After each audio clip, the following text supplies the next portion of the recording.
This is the sweet sound of success with Sue Wilhite, Profit Attraction Master. David Medansky is an attorney, a best-selling author, and the founder of 21 Days to a Thinner You weight loss program.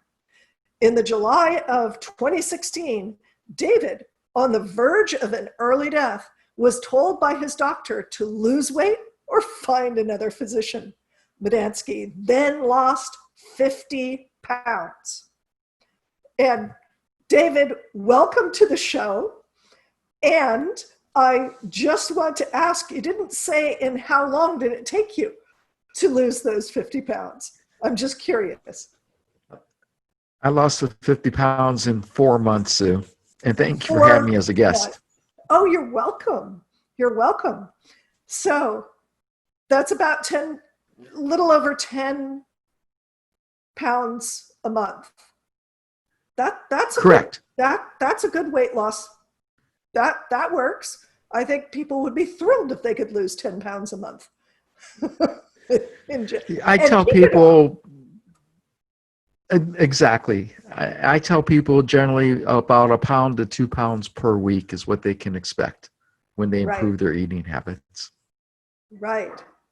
Well, I'm delighted that we ran into each other on Sharifa Hardy's show, and we're on a panel together. And I was so impressed by your story that I wanted to learn more about it and have you as a guest on my show, because your story was fascinating. What you had to say was amazing. And so I want to get a little bit deeper. And as you know, my show is structured along the hero's journey from Joseph Campbell. So we're going to start out with asking you, what was your ordinary beginning? My ordinary beginning is like most people. For most of my life, I was fit and trim. However, life gets in the way, and before I realized it, I had packed on a lot of weight. And it was gradual. It was 5 pounds each year. And over the years, that adds up till I got to be over 225 pounds. Oh, my goodness. And I made excuses. You know, I'll start my diet on Monday or after the holidays or after our vacation. There's so many different excuses we all use to procrastinate. Right. And it was until my doctor told me, based on my lab results and being overweight, I had a 95% chance for a heart attack. And that's when I chose to do something and get serious about it. And so during the next 4 months, I lost 50 pounds and I've kept it off and completely changed my eating habits. And in doing the research for the books, I realized that a lot of people are given misinformation, inaccurate information. So I blame the diet and fitness industry, because if you fail on a diet, it's really not your fault. It's the diet's fault.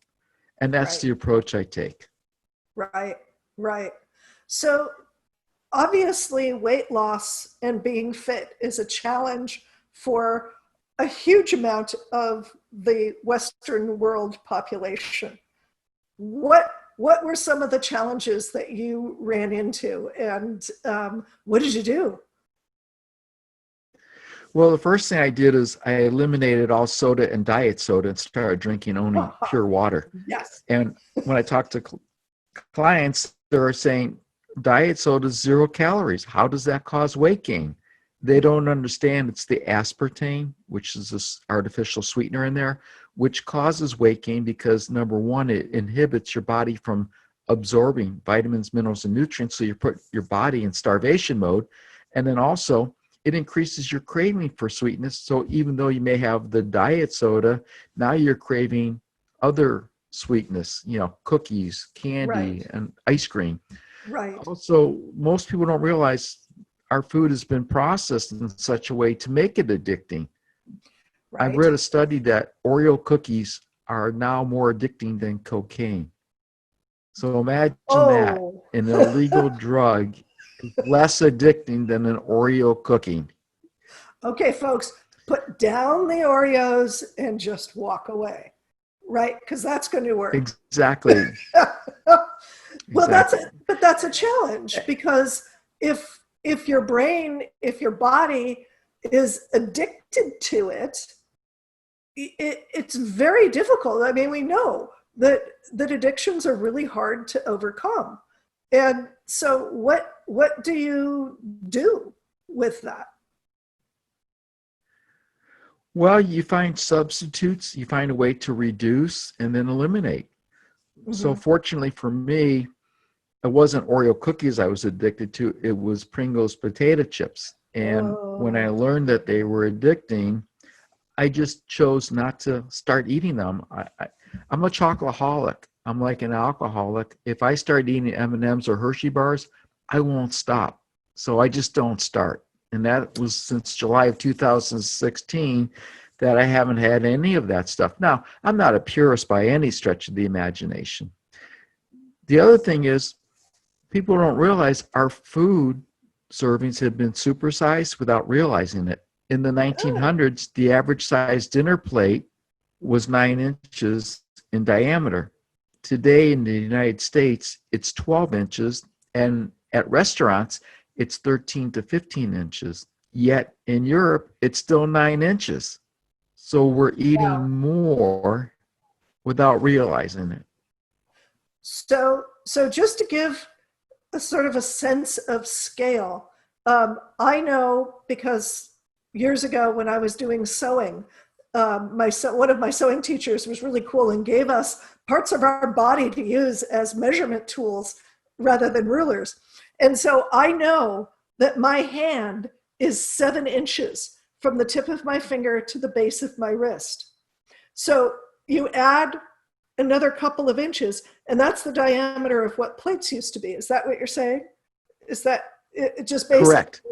was the length of my hand? And now it's two lengths of my hand, which is roughly there. That's Correct. incredible. Yes, That's so you've incredible, been increasing your food intake by 25%. right? Here's another little tidbit for your audience.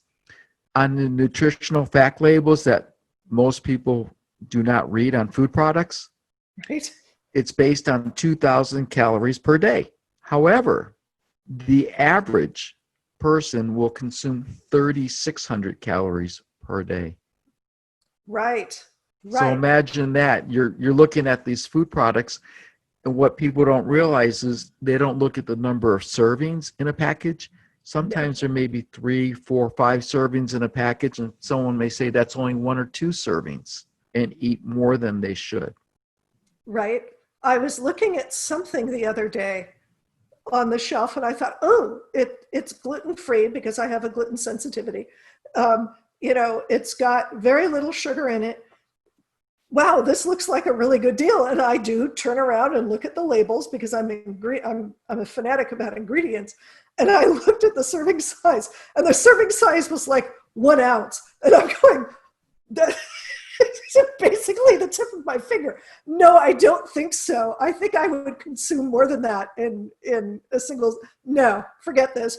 Put it back down. Not realistic. Not realistic at all. Yeah, Yeah. exactly. And so there's So little is things like that. The other thing is convenience is the biggest reason people overeat. I used to think it was stress, and that was the number one reason. Also, people go on vacation. The number one reason is to get away from stress. And what do people do? Eat and drink a lot. right. Convenience, though, is the number one reason because it's much easier for all of us who are in a hurry to stop through the drive-through, pick up a bucket of fried chicken, order a pizza, take Chinese for takeout, or pop a microwave meal in the microwave oven and heat it up than it is to take the extra 5 or 10 or 15 minutes to prepare a healthy meal. And that's the biggest cause right now is we're gotten lazier because they've made it easier and more convenient for us for eating food. Right. And you can even back that up to the lifestyle choices that people have made. And I'm not criticizing anything, but we get so busy. We arrange our schedules so that, you know, like today I have back to back meetings. and and so but I do take the time. I've bought stuff over the weekend to have food available so that if I am in a hurry, there are things that I can grab and eat, and then, do a little bit better job otherwise, rather than going through a drive-through or calling one of the food delivery places. I mean, during this pandemic, food delivery was just through the roof. That was just one of the most lucrative Exactly. that was going on. And it kept a lot of restaurants in business, but it wasn't so much the local restaurants that were doing the business. It was, all of the fast food joints that were getting it. And there's, and even when people were at home, not doing anything, not having the busy lifestyle during the pandemic, they were still ordering fast food because they're addicted now. They think that that's exactly the solution, right? Yeah. So those are absolutely huge challenges to overcome. And oh, by the way, I have to say that I join you as being a recovering Pringles addict. I used to sit down and eat an entire can. It was, I would, and still would want more. The other thing right. is, with challenges is drinking enough water. The reason being, 71% of the U.S. adult population is overweight. 75% of the U.S. population is chronically dehydrated, which Right. means people aren't drinking enough water. So there's a correlation right there, because a lot of times when we think we're hungry, we're actually thirsty. So instead of drinking water like we should, we eat. Right. And I'm a fanatic. I'm so on the same page with you, David. Water is the number one thing that your brain needs. And if you're dehydrated, your brain is just not going to function as well. You're not going to think as well. That's going to sort of enhance that cycle of addiction, because your brain is trying desperately to get water. And just exactly. Now, yeah, exactly. And think of it this way.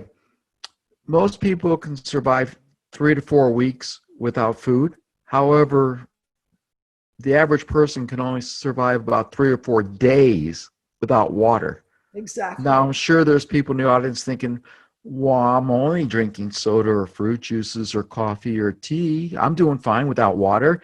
It's like, well, you're getting liquids in your body. It's just not healthy for you. And that's why over the years, people's bodies start breaking down. We have the chronic illnesses. A fact that I was made aware of recently is if you're age 55 or older, and I fit in that category because I'm 65, is 80% of the population over age 55 are either type 2 diabetic or pre-diabetic. Right. 80%. I was just blown away with that. Yeah. So, given all of the challenges, who were your helpers? Because it's really difficult to go it alone, especially when you're talking about something like addiction, and it's addiction to sugars and addiction to all of these other things. You've got to have people who help you. You cannot do it by yourself. So who were some of your allies and your helpers and your sidekicks? I had a couple of allies. My first ally was my wife, because when I started to reduce my eating and be on a very strict dietary intake, she would go along with what I was eating. So even though she ate a little bit more than I did, she would eat what I ate, which made a big difference. Oh, that's so huge. That was helpful that my wife was encouraging. She's still a little upset because I will not eat as much pizza as I used to. and she loves to have pizza, but she's very thin. She doesn't eat a whole lot. And so, it's like, well, were you having pizza? No, I have to be careful. And so I'll have it, once in a while now. Then we used to have it once or twice a week. Another ally was the assistant at the doctor's office, where I had to go for my weigh-ins once a week. I had to be accountable to someone, and that made me more determined. Plus, she put out there that she didn't think I could do it. First, she said she didn't think I was going to show up for my appointment, and second, she didn't think I was going to do it. So that was a challenge that I wanted to prove her wrong, and it worked Right. out to my benefit. And the Yes. other thing is, people ask me, how did you lose your weight? I lost it with HCG, which is a hormone from pregnant women where you inject it into your belly. There are tablets or pills you can take, but most of it's injection. And you're only on 550 calories per day for 6 weeks. And Oh, people wow. ask if I recommend that. And I say no, because number one, it's a diet. So diets are extreme and temporary and not sustainable. So the HCG jump started me. However, I know of at least 6 people who also lost a lot of weight with that type of program. Every one of them has gained it back, some even more. When I mentioned it to the doctor, he said 90% of the people who lose weight on HCG gain it all back. And the reason being is they haven't modified or improved their eating habits. So I look at it as it's a diet and it's a finish line. And once you hit that finish line, it's like, I'm done. I can revert back to old eating habits. Right. What I've done is created a lifestyle. And my lifestyle is like running a marathon without a finish line. I just have to keep going. And so Right. that's the approach I use. I'm Right. never done. I'm always monitoring, watching. It's a mindset thing. It's like, this is the way it is now, not just this is the way it's going to be for 6 weeks. It's this is the way it is. And just adjusting. Exactly. Yeah, adjusting the mindset so that this is, I talk about identity in my own work. And it's like, I am a person who weighs, X amount, whatever it is, fill in the blank for yourself. I am a person who weighs this much. Therefore, I am going to behave in this way because that's who I am. And it makes it much easier to do things like give up the pizza or the Pringles or the Oreos or what have you. It's like, well, yeah, if I'm going to be that person, then Oreos are not part of my life. I know that many years ago, about 20, 30 years ago, I had to give up sugar because it wasn't diabetes, it was another condition. And my pancreas were just not handling it well. And my goodness, the amount of things that had sugar in it was amazing. But I had to go through this mindset of, I'm a person who doesn't consume sugar. This is just the way it is. This is the way it's going to be. And, this is forever. It turned out not to be forever, but I had to think that way in order to make it through. Yeah. Any other? Exactly. And one of the hidden things is one of my clients is a type 2 diabetic, and I was having lunch with him at a meeting, and he ordered a hamburger and fries, which I was surprised because he wants to lose weight. And then he started putting a lot of ketchup on his hamburger and fries. And I looked at him, I said, didn't you just tell me you were in the hospital for your type 2 diabetes? He goes, yeah. I said, why are you using ketchup? He says, well, what do you mean? I said, it's 60 to 70% sugar. He goes, I didn't know that. I said, well, look at the back. Look at the ingredients. I said, that artificial coffee creamer you're just putting in your coffee, it's loaded with sugar.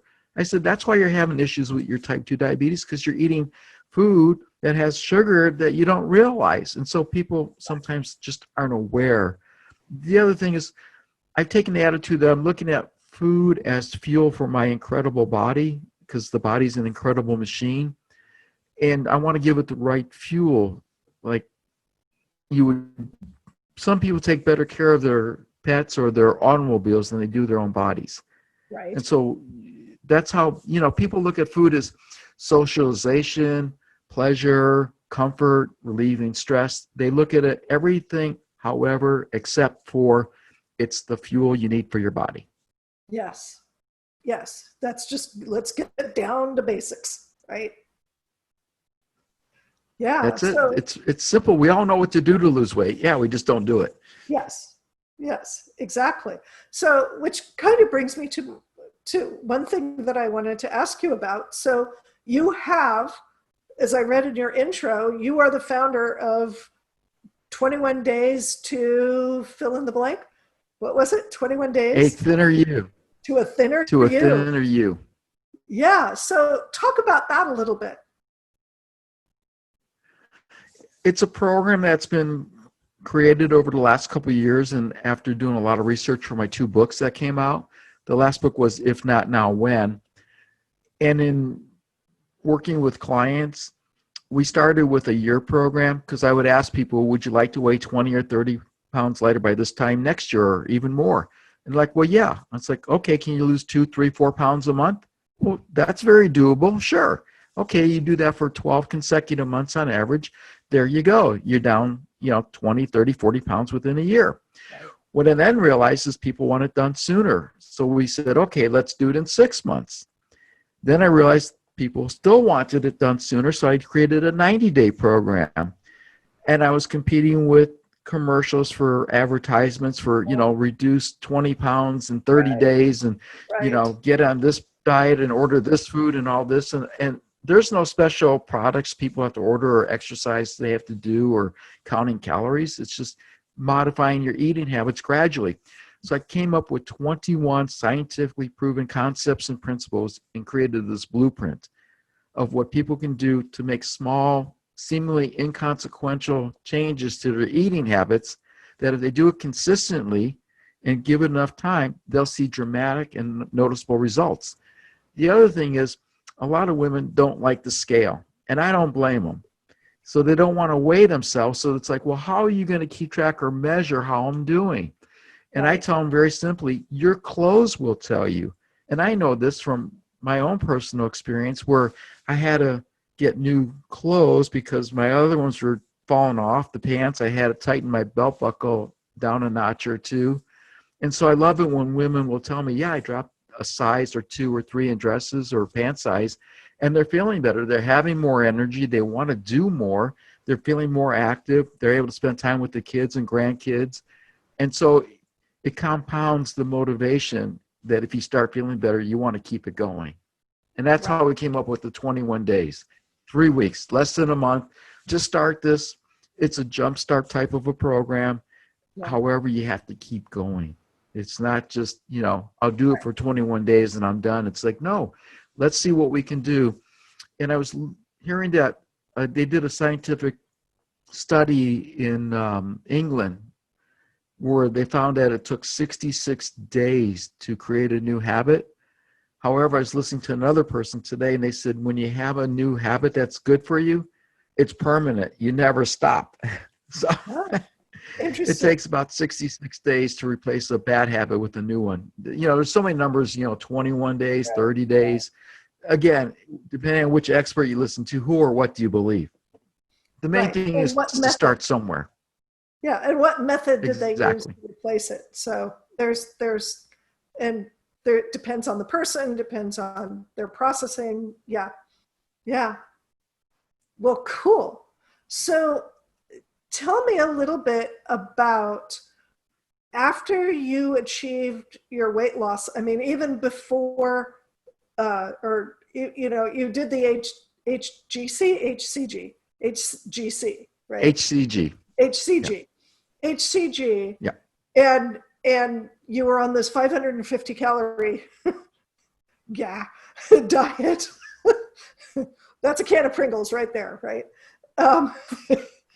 And you had to keep going, and you had to kind of reintegrate into society, so to speak, with this new mindset, with this new way of being, with how you were going to change. And you said your wife was really supportive, and that's the best thing, is if you can get support at home. But what sorts of reactions did you get from people when you were trying to continue this program? It was interesting because we would go out with several other friends and couples for dinner. I would tell them to put the bread at the other end of the table, and I would tell them more for them, that it looked better on them than me, little things like that. I remember one where we went to the restaurant, and it was a birthday, and they said, "Do you want some birthday cake?" I said, "No, thank you. I, I worked too hard to reduce the weight. I didn't want to put it on and eat the cake at that time." Um, the other little tricks I've learned is when you go to a restaurant, you can order whatever you want without even looking at a menu. And someone says, "Well, how do you do that?" I said, "It's real simple. I just use the magic words. I'm on a restricted diet. I like to order." And then I'll say grilled chicken or, piece of fish or beef or and a side of, broccoli or asparagus or whatever. And every time, even internationally, they're always willing to accommodate me. It's like, "Oh, okay, can we use this or this as a seasoning or oil?" So sure. But again, you get to tell them what you would like, and they usually prepare it very well. And it's easier because that way you don't have to worry about looking at the menu and getting, engrossed in all the different sauces and different choices. The other thing is it's a myth about salads.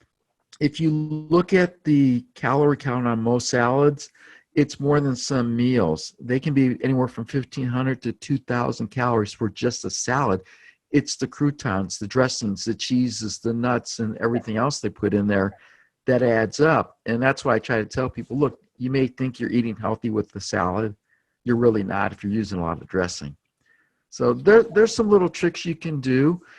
And like I said, I go to restaurants all over, and I'll just tell them this is what I would like, and I get to be with everybody, enjoy their company, which is more important to me, and I get the right food and fuel for my body. Yeah. Yeah. That's wonderful.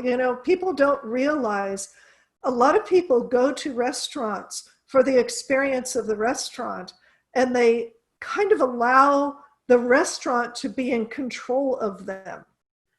Whereas really, you're the customer. You're the one who really is in more control, but you don't realize it. And so, yes, going to a restaurant and saying, "Okay, here's the deal. this, and this." I've been slowly working on a bunch of food allergies and getting over them myself. And for a while, I had a little business card printed up that said, "Hi, my name is Sue. I'm allergic to this, and this. What can you do?" Yeah. Well, this way, like I said, if you say I'm on a if you say I'm on a restricted diet, they don't know why. They don't know if you have food allergies. They don't know if it's medication. They don't know if you're wanting to lose weight or not. I still do that today, and people are looking at me. They don't realize how much weight I've lost because they don't know me. And they're like, "Oh, I don't know why he's on a restricted diet, but I want to honor his request." Exactly. And here's another question from my own personal experience. When I gave up sugar, one of the things that I had to deal with was the pity factor. When people I'd say, "I'm so sorry, I can't have sugar right now," they would be like, "Oh, you poor thing. Can't you just have, this much? Can't you just have a single cookie? Can't you?" No, what part of "I'm off sugar right now" was not clear. How did you deal with that? Had similar situations, and so I came up with some different types of responses. One was, "No, thank you. I'm watching my weight, and I appreciate you're going through the time and effort and expense to prepare the meal or desserts or whatever. However, I'm sure you can understand and support my efforts in what I'm doing." And so I turn it around. So I thank them to Yes. acknowledge them, and then have them realize that, yes, they're supporting me in my efforts. So that helps a lot. It's just a simple "no, thank you." I don't even sometimes explain. I just say, "I'm on a restricted diet. I'm not allowed to at this time." Or the other thing you can do is you just don't do it. For example, I learned this from Darren Hardy. He says you're at a barbecue and they're making cheeseburgers and they're using special cheese and special buns and everything is great. He says, "What are you going to do? Are you going to eat the cheeseburger or not if you're wanting to watch your weight or you have certain dietary restrictions?" Well, your answer is "No, thank you," because you're a vegetarian. It's not that you won't eat it. You just don't eat it. Right. And here's another one. Same barbecue, and they're having expensive wine. And he says to you, hey, would you like a glass of wine? Being the good host that he is. Your response is, no, thank you. Oh, a little bit. It won't hurt you. You tell him, I'm 3 months pregnant. If you're a woman, pregnant women don't drink, period. Most of them know that. So they shouldn't, So it's not that I won't, it's I don't. The other third one example is the wedding cake. You're at a wedding and it's a famous chef or baker making this delicious cake. And someone says, would you like some? No, thank you. Oh, just have a little taste. It won't hurt you. Well, it will, because it has nuts in it. I'm allergic to nuts and I'll have a severe reaction. So I don't eat wedding cake. So you turn your won'ts into don'ts. And that's the mindset you just have to have. Is the other thing is there's two types of pain. I heard this from different places, and I think it was attributed to the Navy SEALs. The pain of regret or the pain of discipline. You get to choose. And so I choose the pain of discipline by saying, no, thank you. Oh yeah. The pain of regret versus the pain of discipline. I like that. That's nice. That's a very nice one. Yeah, because it's still, and to me, in a lot of ways, the pain of discipline is a lot less. Yes. Right? And exactly. People, and again, I was just going to say, what people don't realize is the word discipline comes from a Latin root word, which means to learn. Yeah. So, well, here's the other thing is the word diet is from the Greek word dieta, which means way of life. So our diets are our way of life when you think of it that way. And that's what I choose. I choose the lifestyle and eating healthy as opposed to the convenience, the immediate gratification that you get versus the long-term benefits of choosing not to indulge. Right. I have my classmates are reaching out to me lately to see how I can help them because they're seeing what I do. My goal is to climb Mount Kilimanjaro at age 90 and set the world record because I met the lady who did it at 89. And they're like, why would you even think that way? I said, because right now I feel great. I'm taking care of myself. I'm able to do all this stuff. And they're looking at me thinking, I'm preparing for an early death. And I said, you got to change your attitude. Right. And then another friend asked me, he said to me, he says, in doing your research, how many people would rather suffer the consequences of poor health, illness, or even death and not want to give up their food that they enjoy? And in research, I was amazed at how many people would rather suffer the consequences than make the choice to choose otherwise. The other flip side of the coin is you don't know how great you can feel and what you can accomplish and how much energy you have when you do feel good and you are eating healthy and choosing the right food and putting pure water in your body instead of the sodas and juices and everything else out there. Right. I tell people I'm planning on living to 120. So I don't consider, people say, oh, you've hit 40 or 50, you're middle-aged. It's like, no, I'm not even close to middle yet. Yeah. Don't go there. I've It's got just way a number. Yeah. It's just a number. I got way too much to do. I'm going to go to 120 at least, and I need to be in great shape now in order to do that later, right? It's like backing up the planning. If you're going to build a house, you have to start with the foundation. You don't start with the roof. I mean, you can, but you can't, then you got to put it aside and we got to wait until the foundation is done. So it doesn't do you any good. Exactly. So you got to be exactly. prepared for that. And just think of, we talk about it's a tragedy when a young person dies, when somebody who's in their teens or 20s dies. Oh my goodness, all the things they could have accomplished, in their life. Well, it should be a tragedy when a 50 or 60-year-old dies, because look at all the things they could have accomplished in their life. A friend of mine wrote a book called Super Ager. There are people living to 100 on a regular basis. I just talked to a woman from Jamaica, and she said that the most the people who live the longest live in Jamaica. They regularly live to 100 plus. So, Yeah, you got to plan for that, and just make it a commitment that if you want to do all of the wonderful things that you want to do in your life, you need to start now and go for it. And so, exactly. I know that you're a best-selling author, and you said you've got 2 books. Can you just take just a tiny minute now? We haven't got much time left, to just talk a little bit about your books. Sure. The first book is called Discover Your Thinner Self. And the second one is If Not Now, When? Reduce Weight, Create a Healthy Lifestyle in 90 Days. And that is the better of the 2 books. More research went into it. It talks more about the mindset and the emotional, psychological, about eating and how approaching food. One of my favorite chapters in there is with Vince Lombardi and applying his principles that he used for football, that a lot of businesses use for their companies, and applied it to weight loss. And it's amazing the correlations. And there's different quotes in there from Zig Ziglar and Walt Disney and other people, very influential.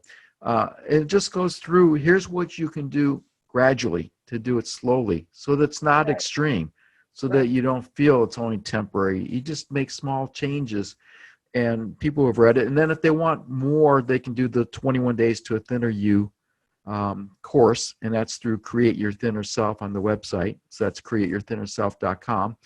And those, the books have been given a lot of praise by people in the health industry, not so much the medical, but a lot of chiropractors and psychologists have read them and have just really said that you did a great job in presenting the information in an entertaining way.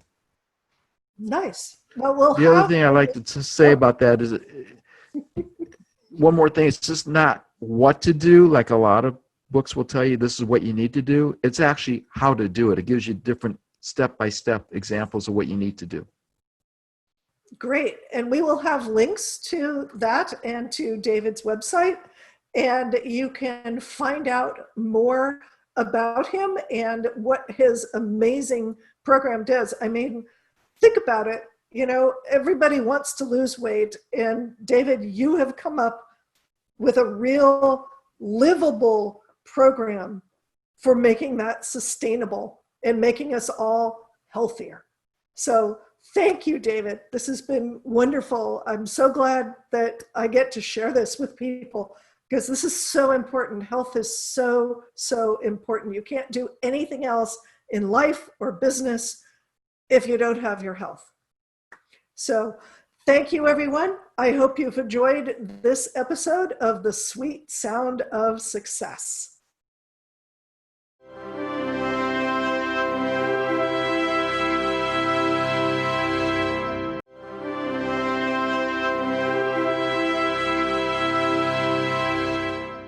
What are your dreams for your business? You know what drives me crazy?